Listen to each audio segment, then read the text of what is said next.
Hey guys, it's Bro You Whack, and we're back at it once again creating content for Blizzard because God knows they don't want to do it themselves. So for the past couple of months, I've had this mini-series where we look at crossover skins for Overwatch heroes, or skin swaps as some people call them, where we take an already existing skin for a hero and design it for a different hero. And it seems like a lot of people are enjoying this series because it's fun to look at what could be. We get to look at actual good skins. Meanwhile, Blizzard brings us...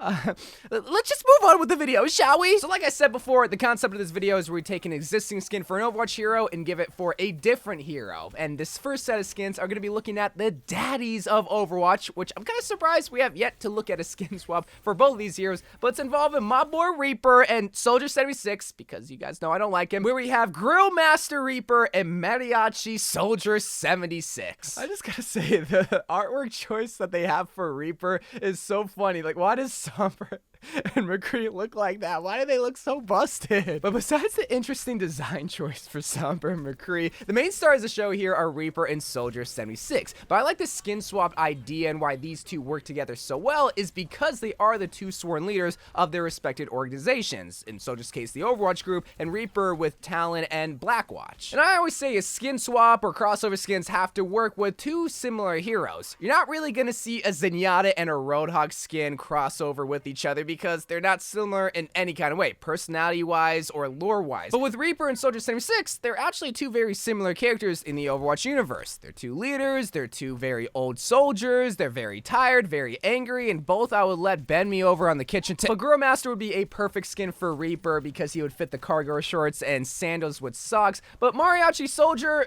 maybe not so much. They would have to transform his assault rifle to look like a guitar or an instrument of some sort. Maybe a trumpet or a trombone of some sort. That would look cool, but in terms of the crossover skins, I really like the concept of both of these ideas for these heroes. But it's tradition for these skin swap videos to have Mercy be featured for at least 30% of these skins, and this time it's gonna be Mercy with the cute old Academy Diva skin with Academy Mercy. Mercy is basically the model figure for any kind of potential crossover skin. Like, she can make a Mei skin work, she can make a Diva skin work, she can make a freaking Genji skin work, just because she's that perfect. And here she's getting featured with the kawaii schoolgirl outfit, and I don't know, man, Mercy makes the Academy skin work, but in a different way than what's an intended purpose was originally. Because for Diva, it's supposed to make her look cute, make her look submissive, make her look ooh, and someone that you're not really intimidated of, and someone that you just want to pinch their little cheeks. But then for Mercy, she looks like the bully of the schoolyard. She looks like a girl that came from a very rich family, but is a broken family. Someone that is on the brink of divorce, and they have a butler that takes care of Mercy.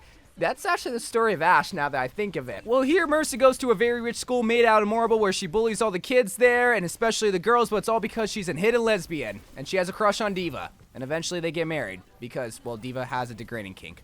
How do I make lore out of a crossover skin? Well, probably because I have this fantasy going on in my head of Overwatch characters, because Blizzard isn't making any of these characters come to life because they're not making any lore! Blizzard, hire me for your next storyboard because I can make stories that the people want to see. Can we look at a Mei skin next? Cool, thanks. This one's a lot more wholesome, this time featuring my favorite girl, Mei, and Diva with her lunar skin with the Lunar New Year Mei skin. So I know that's a little bit of an oxymoron because Mei already has two Lunar New Year skins, but that's inspired from Chinese tradition, and this time it's inspired from Korean tradition for Mei. And that's what I really like about Overwatch heroes, is I feel like they're willing to try and experience other cultures' traditions, this time Mei experiencing how Diva and Korea celebrates the Lunar New Year. And I feel like with Mei and Diva, there is this low-key friendship where they really value each other, but they really don't get to showcase it enough because, well, Mei's off doing her own thing, doing her research and scientific things in the snow caps and wilderness, and Diva's just off playing StarCraft and low-key stealing money from simp boys on Twitch. And Mei is low-key one of those simp Twitch boys giving tier 3 subs to Diva, but she ain't willing to admit it. Why do I keep giving lore background stories for these crossover skins? It's a great looking skin. It fits well for Mei, and the traditional style really fits the idea of what Mei is all about. This Chinese hero that is just here to, well, save the world one tree at a time. So now the next skin, oh god, it's this skin. Oh, I can already tell that I'm gonna have people commenting saying that I'm down bad, but y'all wanted Pink Mercy to return. But what if we didn't have Pink Mercy, but rather Pink Hanzo?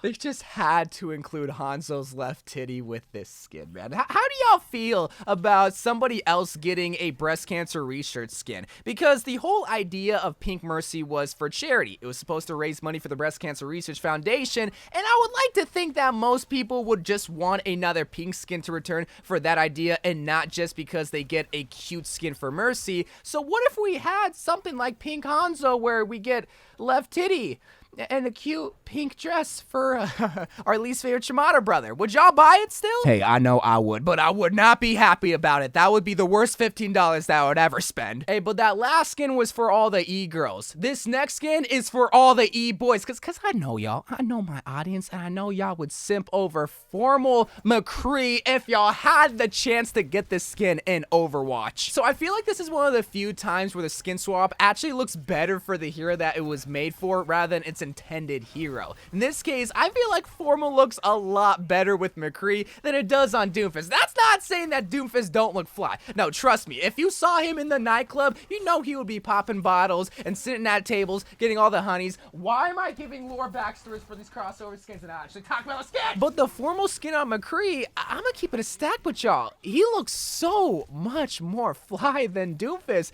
Maybe it's because of the sunglasses, maybe it's because he got rid of his cowboy hat, maybe it's the Gucci belt buckle, but he just makes it work. It's kind of similar like Mercy, where McCree would look good in any kind of skin. For Doomfist, for Zarya, for Mercy, you could make him cross-dress and he's still gonna look cool. But I think another reason why this skin looks so great for McCree specifically is because it makes him look a little bit more normal and presentable. And what I mean by that is that his normal attire, whether it's his classic skin or mountain man skin or whatever, always has him in this rugged, dirty look. And it's not a bad look by any means, because that's the whole aesthetic of McCree, is that he is this rugged cowboy. But it's nice to see him dress up in some clothes that looks like he spent all of his robbery money on. So this next set of skins is going to be taking the traditional skin swap between two heroes and giving each other their skins. And I like this because, well, you wouldn't imagine these two heroes swapping skins, but when you actually see it in execution, it would work. And this is Reinhardt's classic skin and Genji's classic skin swapped to have the Cyborg Reinhardt and the Crusader Genji skin set. When I started the series, this was kind of the intended idea of skin swaps between two heroes, where both heroes get each other's skins. And specifically in this case, two classic skins. I feel like this would be most possible in Overwatch if they were to ever have like a mini event where each and every single hero gets somebody else's classic skin. And I like the idea of classic skins being swapped because nobody in the modern day of Overwatch is using the classic skins for heroes unless you're brand new to the game or you're a smurf. So this would give limelight to the original design for heroes, but for a different hero, to the point where it would feel like a special legendary skin, even though it's not really legendary skin. It's just a different take on a classic skin. And for Genji and Reinhardt specifically, I like it because it takes both of their melee weapons and transforms it, well, in the case of Genji, to have a hammer instead of a sword, and Reinhardt to have a sword instead of a hammer, something that we really haven't seen Reinhardt do. We've seen axes, but most of the time, it's always a hammer. And it also works because they're two very powerful dudes. They both wear helmets and armor, and they're both, oh, so sexy characters. I am sorry I'm being horny this episode. Let's look at another Mei skin, because this is a Bro You Whack video. What else did you really expect to be featured in this video for a second time? This time with Mercy's Winged Victory skin and Mei, and also Hammond. Hammond gets to have a little bit of fun too with their Winged Victory skin. Anytime Blizzard makes a skin for a Mei where they take off that big oversized coat makes me a happy boy. And no, not for the reasons that you're thinking of, I promise. It's mainly because Mei gets to let her skin breathe for a little bit. Like, have y'all ever lived in a very cold climate, always having to wear overcoats, and when you make it home, the first thing that you want to do is take off your oversized boots and your oversized coat? It is one of the best relieving feelings of all time, and I can only imagine that's what Mei feels like, especially in Winged Victory, because here it's only a cloth. Oh, she must feel like an actual goddess both inside and out. Skins that work for Mercy could easily work for Mei because they're two very cute characters, but their body types are actually very different, but still somehow works. Here she's the thick queen goddess, with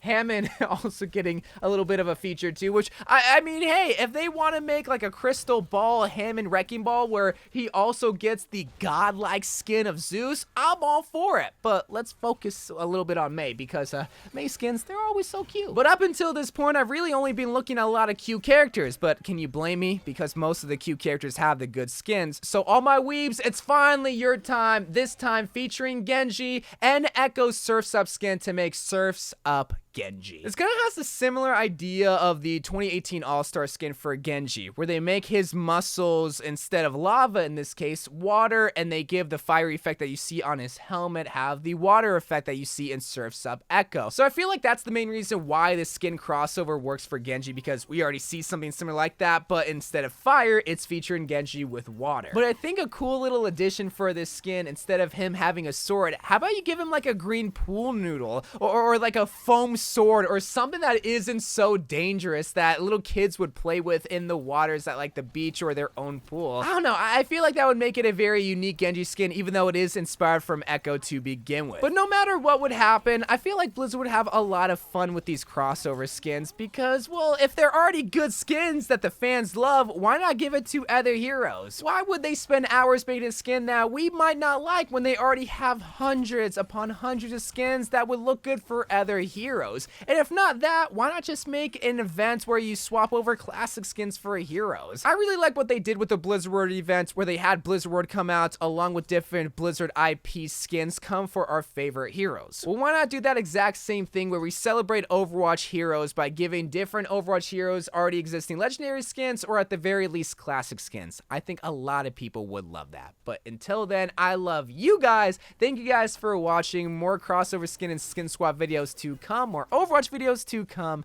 and bye.